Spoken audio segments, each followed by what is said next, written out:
ठंड में जुगाड़ू गांव वालों का पेड़ में अंडर हाउस गर्म घर। हवा की तेज साय साय करती आवाज किसी रोते हुए बच्चे जैसी लग रही है। एक जर्जर झोपड़ी का दृश्य है जिसकी दीवारें कांप रही हैं। अंदर राजू, विमला और चिंटू एक फटी हुई रजाई में सिमटे हुए हैं। ये कहानी उस रात की है जब सीतापुर गांव में ठंड ने यमराज का रूप ले लिया था। हवा चाकू की तरह चल रही थी, कपड़ों को चीरकर सीधा हड्डियों में उतर रही थी। अमीर अपने पक्के मकानों में रजाई में दुबके थे, लेकिन शेर सिंह की जमीन पर मजदूरी करने वाले इन बेघर लोगों के लिए ये रात कयामत से कम नहीं थी। उनके पास ना छत थी, न दीवार और ना ही उम्मीद। बस थी तो एक दूसरे की धड़कन और वो डर कि क्या सुबह का सूरज वे देख पाएंगे। बापू, मुझे मेरे पैर महसूस नहीं हो रहे। ऐसा लग रहा है जैसे किसी ने बर्फ में जमा दिए हों। थोड़ी आग जला दो ना बापू। विमला अपनी आंखों के आंसू पोंछती है ताकि बेटा ना देख ले और उसे अपनी छाती से और कसकर लगा लेती है। राजू, बच्चा नीला पड़ रहा है, अंगीठी बुझ चुकी है। अगर आज रात हमने कुछ नहीं किया तो शायद हम सुबह तक। क्या करूं विमला, अपनी खाल उधेड़ कर जला दूं?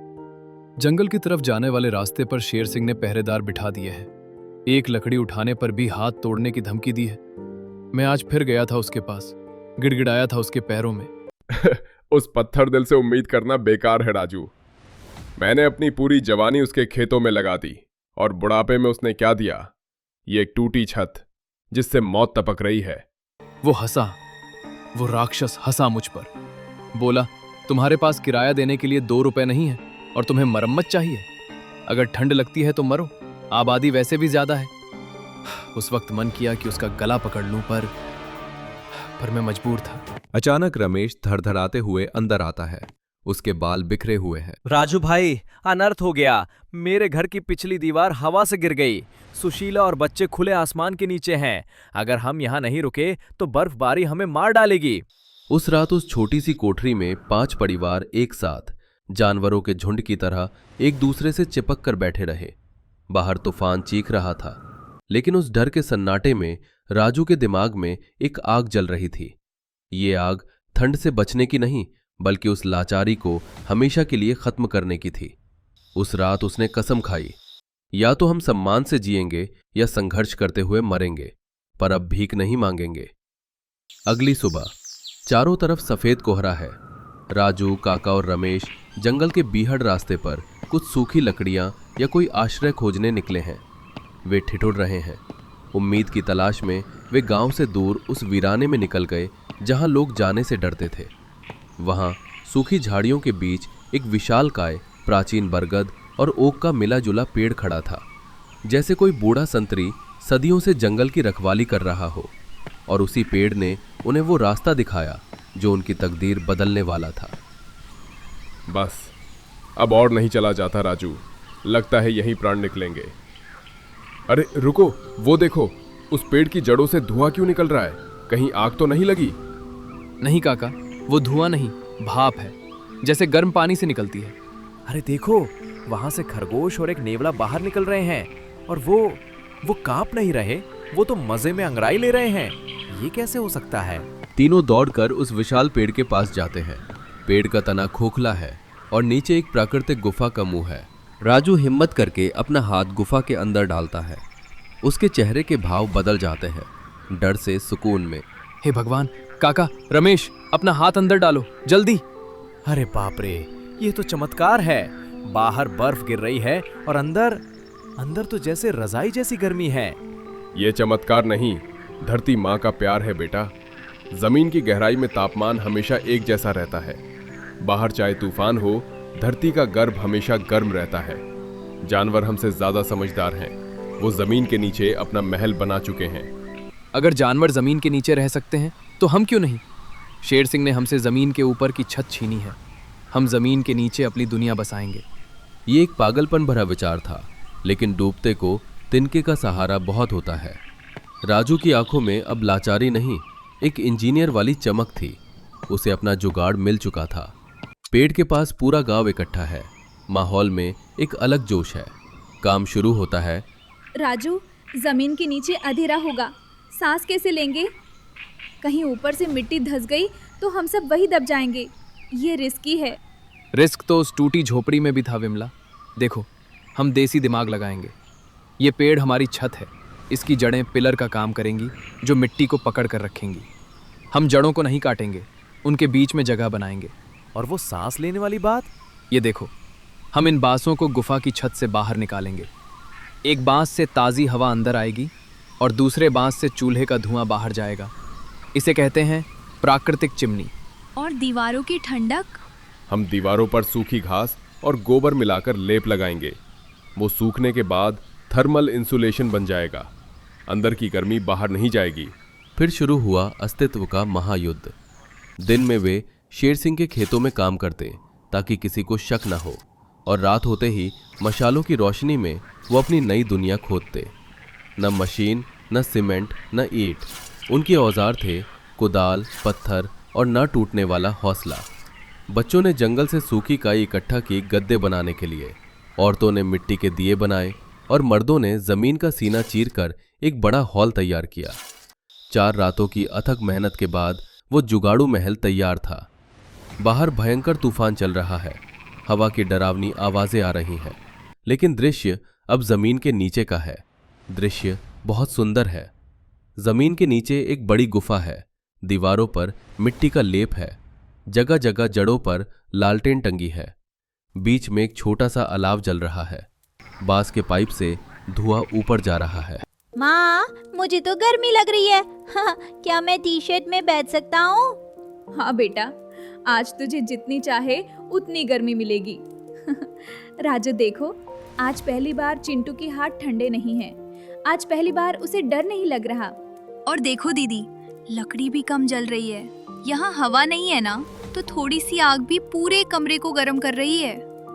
बाहर वो हवा राक्षसों की तरह चीख रही है, पर यहाँ कितना सन्नाटा है। शेर सिंह अपने मखमली गद्दों पर भी आज कांप रहा होगा, क्योंकि उसके पास पैसा है पर सुकून नहीं। और हमारे पास ये मिट्टी है, ये जड़ें हैं और हम सब का साथ है। इसे कहते हैं असली घर। सच में भाई, इसे कहते हैं जुगाड़। हम जमीन के अंदर हैं, पर हमारा हौसला आसमान पर है। वो रात उनकी जिंदगी की सबसे अच्छी रात थी। उन्होंने भरपेट खाना खाया, लोकगीत गाए और बिना किसी डर के सोए। उस पेड़ की जड़ों ने उन्हें वो सुरक्षा दी जो बड़ी बड़ी इमारतें नहीं दे सकती थी। कुछ हफ्तों बाद शेर सिंह को शक होता है, क्योंकि गांव वाले अब बीमार नहीं पड़ रहे और उनके चेहरों पर चमक है। वो अपने गुंडों के साथ जंगल में उन्हें ढूंढने आता है। शेर सिंह हैरानी और गुस्से से जब वो देखता है कि जमीन के अंदर से धुआं निकल रहा है। ये क्या तमाशा है? तुम लोग जमीन के नीचे छिपे हो, चूहों की तरह। बाहर निकलो। राजू, काका और पूरा गांव बाहर निकलता है। इस बार उनकी चाल में एक अलग ही आत्मविश्वास है। वे सिर झुकाकर नहीं, सिर उठाकर चलते हैं। तुमने मेरी जमीन पर यह क्या बना रखा है? यह गैर कानूनी है। मैं अभी पुलिस को बुलाकर इसे तुड़वा दूंगा। तुम सबको जेल भिजवा दूंगा। आप मालिक हैं, पुलिस बुला सकते हैं, लेकिन पुलिस भी जब देखेगी कि आपने हमें टूटी छतों के नीचे मरने के लिए छोड़ दिया था और हमने अपनी जान बचाने के लिए ये जुगाड़ किया, तो कानून किसकी तरफ होगा? और सुनिए मालिक, ये पेड़ और ये जंगल किसी की जागीर नहीं है। हमने पेड़ को काटा नहीं, उसका सहारा लिया है। हमने प्रकृति का सम्मान किया है, इसलिए प्रकृति ने हमारी रक्षा की। अब हम आपके रहमो करम के मोहताज नहीं हैं शेर सिंह जी। हम जंगल से जड़ी बूटियां और शहद इकट्ठा करके शहर में बेच रहे हैं। हमारी कमाई भी हो रही है और बचत भी। अब हमें आपकी टूटी झोपड़ियों की जरूरत नहीं। तुम लोग मुझसे जबान लड़ा रहे हो। ये जबान लड़ाना नहीं, ये स्वाभिमान है मालिक। आपने सोचा था हम ठंड में मर जाएंगे और आप हमारी लाशों पर खेती करेंगे, लेकिन आपने हमें ये सिखा दिया कि जब इंसान के पास कुछ नहीं बचता तो उसका दिमाग ही उसका सबसे बड़ा हथियार होता है। शेर सिंह ने उनकी आंखों में देखा। वहां उसे वो डर नहीं दिखा जो उसे ताकतवर बनाता था। वहां एक जीत थी। वो समझ गया कि जिन लोगों ने प्रकृति को अपना दोस्त बना लिया, उन्हें कोई जमींदार नहीं हरा सकता। वो अपना सा मुंह लेकर वहां से चला गया।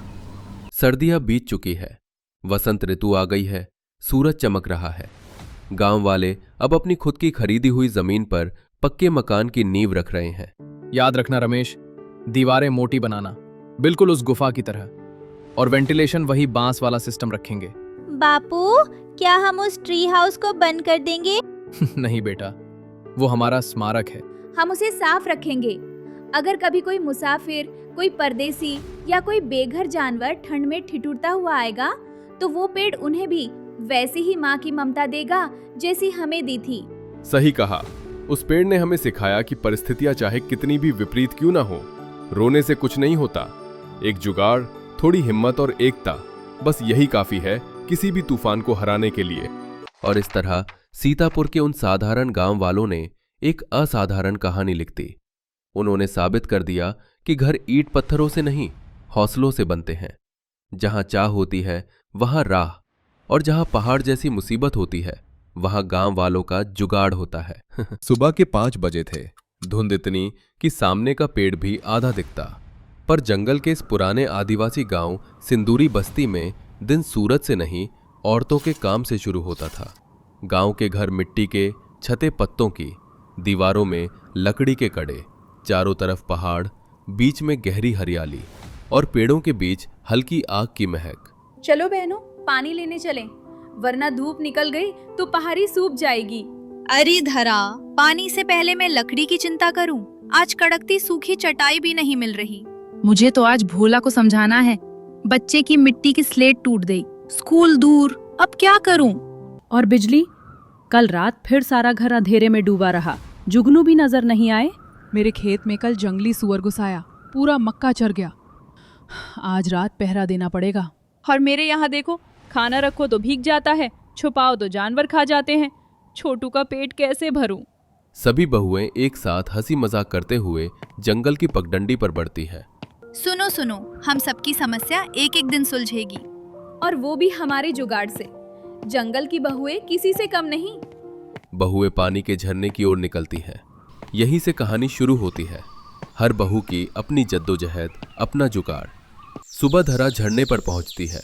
पहाड़ी से एक पतली सी जलधार बह रही थी। धरा अपनी टोकरी रखकर बैठती है। कब तक रोज 2-2 घंटे पानी ढूंढ? घर में माँ बाप की तबीयत भी ठीक नहीं, कुछ जुगाड़ करना ही पड़ेगा। पास में एक बुजुर्ग आदिवासी बाबा कमता बांस काट रहे थे। क्यों रे धरा, माथे पर चिंता की रेखा क्यों? बाबा, पानी घर तक पहुंच जाए तो आधी जिंदगी आसान हो जाए। बाबा मुस्कुराते हैं। जंगल में हर समस्या का रास्ता होता है, बस देखना आना चाहिए। वो धरा को लंबा बांस दिखाते हैं। बांस खोखला होता है, अगर इसे लाइन में जोड़ दो तो दूर का पानी घर तक बह सकता है। बांस की पाइपलाइन? अरे बाबा, ये तो कमाल का विचार है। धरा 2 दिन तक मेहनत करती है। बांस को काट कर जोड़ती है, छेद बंद करती है, पत्थरों से सहारा देती है। पास में कौशल्या, मीरा, जनकी सब देखने आती है। अरे वाह, बहू ने तो नदी घर तक बुला ली। धरा पानी की मंत्री बन गई रे। 3 घंटे बाद पहली हल्की छपछप की आवाज गूंजती है। पानी धरा के घर में गिरने लगता है। धरा की सास गौरी ताली बजाती हुई आती है। बेटे, तूने तो घर की जान बचा दी। माँ जी, ये घर हमारा ही तो है, और मुझे बहुत अच्छा लगा कि मैं भी किसी काम आ सकी, आप लोगों की मदद कर सकी। धरा भावुक होकर झरने की तरफ देखती है। जंगल का पहला जुगाड़ कामयाब। कौशल्या जंगल में लकड़ी ढूंढ रही होती है, पर हर तरफ गीली पत्तियां। बरसात की वजह से टहनियां सूखती नहीं। कौशल्या काफी परेशान हो जाती है। आज अगर लकड़ी ना मिली तो खाना नहीं बनेगा। गोविंद भी भट्टी पर इंतजार करते होंगे। अब मैं क्या करूं? समय भी ज्यादा नहीं है और कोई दूसरा रास्ता भी नहीं दिख रहा है। तभी वो देखती है कि आदिवासी बच्चे सूखी पत्तियों को इकट्ठा कर रहे हैं और उनसे धुआं निकल रहा है। दीदी, इसे सबरी कहते हैं। सूखी पत्तियां और गोबर मिलाओ, आग जल्दी पकड़ती है। कौशल्या आंखें फैलाकर देखती है और वो काफी हैरान हो जाती है। आदिवासी बच्चा जल्दी से आग जलाकर दिखाता है। ये देखो, जुगाड़ तैयार। ये तो सच में जुगाड़ है, और ऐसा जुगाड़ ही तो हमें चाहिए। बरसात के मौसम में या ठंड के मौसम में हम लोगों को कितनी परेशानी होती है, लेकिन अब वो परेशानी नहीं झेलनी पड़ेगी। कौशल्या काफी खुश हो जाती है और तुरंत घर जाने लगती है। घर जाकर पत्तियां, गोबर और सूखी घास मिलाकर गोल गोल थापती है। ये सब आवाज सुनकर कौशल्या की सास रुपाई बाहर आती है। बहू, लकड़ी कहाँ से लाई और आग कैसे जल रही है? इस समय गीली लकड़ियों में आग जलाने से बस धुआं ही निकलता है, पर तूने आग कैसे लगा दी? लकड़ी नहीं माँ जी, जुगाड़। आग पत्तियों से भी जल सकती है, और बस पत्तियों से नहीं, गोबर, लकड़ी का चूरा, इन सब से भी जलती है। और मुसीबत तो हमारे सिर पर ही है, इसलिए जुगाड़ लगाना ही है। अरे वाह, तू भी धरा से कम नहीं। जंगल की असली बहू तो तू है। सारी बहुएं आती हैं, उसका तंदूर देखती हैं और सब काफी खुश होने लगती हैं। हमारे यहाँ तो ये पहली बार हुआ है। भाई, कौशल्या की आग का जुगाड़ तो धरा की पाइपलाइन से भी बड़ा है। कौशल्या का चूल्हा धुआं निकालते हुए जलता रहता है। कम लकड़ी, ज्यादा जुगाड़। मीरा अपने बेटे मोहन को पढ़ाती है, तभी उसकी स्लेट टूट जाती है। हे भगवान, पैसे है नहीं, ऊपर से नुकसान हो गया। अब नई स्लेट कहाँ से लाऊं? अम्मा, ये इतनी पुरानी थी स्लेट, टूटनी तो थी ही ना। अम्मा, मैं कैसे लिखूं? भगवान, हमारे जैसी गरीबी किसी को मत दिखाना। ऐसी छोटी छोटी चीजों के लिए भी मेरा बच्चा इतना तरस रहा है। अब मैं क्या करूं? कुछ समझ भी तो नहीं आ रहा। मीरा पास की मिट्टी उठाती है, गीली मिट्टी को चपटा करके सुखाती है, उसे पत्थर से लगातार रगड़ती है। धीरे धीरे वो एक मिट्टी स्लेट बनने लगती है। कोयले के टुकड़े से वो मोहन को लिखना सिखाती है। देख मोहन, ये जंगल स्लेट, ये मिट्टी की पेंसिल, इससे तू गांव का पहला पढ़ा लिखा लड़का बनेगा।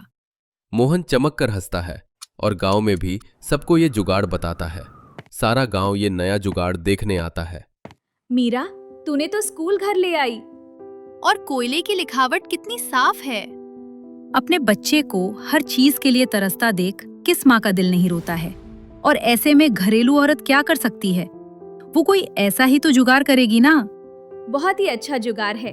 हमारे गांव की सभी बहुएं जो घरेलू जीवन जी रही थी, अब उनका जुगाड़ शुरू हो रहा है। ऊपर से जब से हम इस जंगल में आए हैं, हमारा जीवन ही बदल गया है। मीरा की आंखें भर आती है। गरीबी में भी बच्चे का भविष्य ना रुके, यही उसका सपना था। उसी रात जनकी खाना पका रही होती है। चारों तरफ अंधेरा, बिजली नहीं, तेल खत्म। ऊपर से जंगल में जानवरों की आवाज। छोटे बच्चे बार बार डरकर चिपक जा रहा होता है। ऐसी आवाज से तो मुझे भी डर लग रहा है। बेचारा मेरा बच्चा कैसे सो पाएगा? जनकी सोच ही रही होती है कि तभी वो देखती है जंगल में जुगनू चमक रहे होते हैं। उसके दिमाग में तुरंत जुगाड़ आता है। वो एक पुरानी सूखी लकड़ी की डिब्बी लाती है, जुगनू पकड़कर उसमें छोड़ देती है। डिब्बी की पतली लकड़ी चमकने लगती है।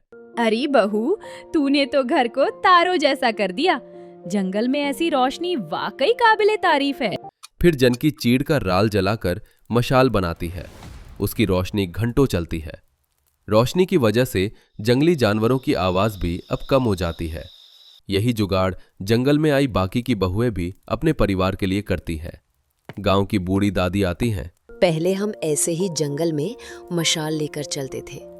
तूने पुरानी परंपरा जगा दी। जनकी मुस्कुराती है। अंधेरा अब उसे रोक नहीं सकता। अगले दिन सब कुछ न कुछ कर रहे होते हैं। तभी जंगली सुअर रंजना के छोटे से खेत में बार बार घुस आते, मक्का उखाड़ देते, मिट्टी फोड़ देते। रंजना रात में खेत के किनारे बैठी होती है। आज अगर फसल बचानी है तो जुगाड़ ढूंढना पड़ेगा। उसकी नजर राख के ढेर पर जाती है। वो राख को खेत के चारों कोनों में घेर देती है। फिर कांटेदार झाड़ियां लाकर चारों तरफ लगा देती है। आखिर में पेड़ों पर लकड़ी की खड़खड़ आवाज वाली पट्टियां टांग देती है। रात में हवा चलती है, पट्टियां ठक ठक ठक करती हैं। जानवर डर कर भाग जाते हैं। अगली सुबह उसका खेत बचा मिलता है।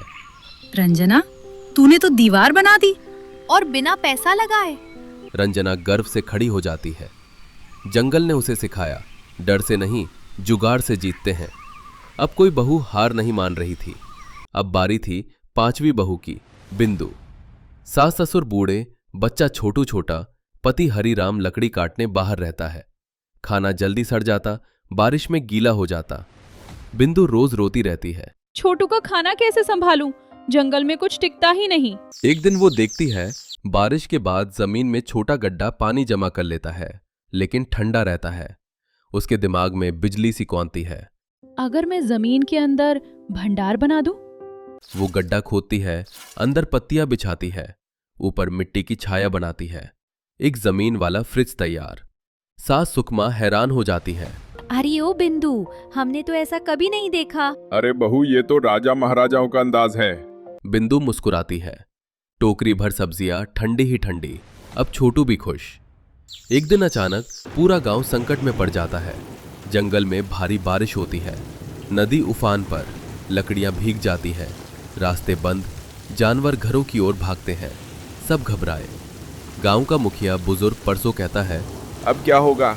आज खाना, पानी, रोशनी कुछ नहीं बचेगा। तभी बहुएं आगे आती हैं और धरा सबसे कहती है, पानी की पाइपलाइन मैंने बनाई है, गांव भर को पानी मिलेगा। मेरी पत्तियों वाली आग सूखे में भी चलेगी। बच्चों को मिट्टी स्लेट से सिखाएंगे, स्कूल बंद हो तो क्या। जुगनू और राल मशाल से रोशनी मैं संभाल लूंगी। खाने को मैं अपने जमीन वाले फ्रिज में रख दूंगी, सबके लिए जगह है। और खेत खलिहान मैं अपने जुगाड़ से बचाऊंगी। गांव तालियां बजा देता है। बहुएं जंगल की शक्ति बन गई। 3 दिन लगातार बारिश। बहुएं अपने अपने जुगाड़ बांटकर सबकी मदद करती हैं। धरा की पाइप से पानी आता है। कौशल्या का चूल्हा सब घरों में लग जाता है। जनकी की मशाल पगडंडियों को रोशन कर देती है। मीरा बच्चों को पढ़ाती है। रंजना रात को पहरा देती है। बिंदु पूरे गांव का खाना सुरक्षित करती है। गांव में पहली बार औरतों की वजह से संकट टल जाता है। बारिश रुकते ही बुजुर्ग जमा होते हैं। आज के बाद इस जंगल गांव की ताकत हमारी बहुएं हैं। जुगाड़ सिर्फ बुद्धि नहीं, जीवन जीने की कला है, और ये कला इन बेटियों में है। सभी बहुएं सिर झुकाकर मुस्कुराती हैं। कुछ दिन बाद पूरे गांव में त्योहार लगता है, जंगल जुगाड़ उत्सव। बहुएं अपनी अपनी खोजें दिखाती हैं। लोग गाते हैं, नाचते हैं। पेड़ों पर सजावट, पत्तों से रंगीन झंडियां, मिट्टी के दिए। बिंदु छोटू को गोद में लेकर कहती हैं, देख बेटा, जंगल कठिन जरूर है, पर जुगाड़ हो तो जीवन कितना सुंदर बन जाता है। धरा, कौशल्या, मीरा, जनकी, रंजना हाथ पकड़कर गोल घेरा बनाती हैं। हम जंगल की बहुएं, जुगाड़ हमारी शान। गाना बजता है। सारा गांव नाच उठता है। एक सुंदर, आत्मनिर्भर होकर घरेलू बहुएं अपना सम्मान बनाती हैं।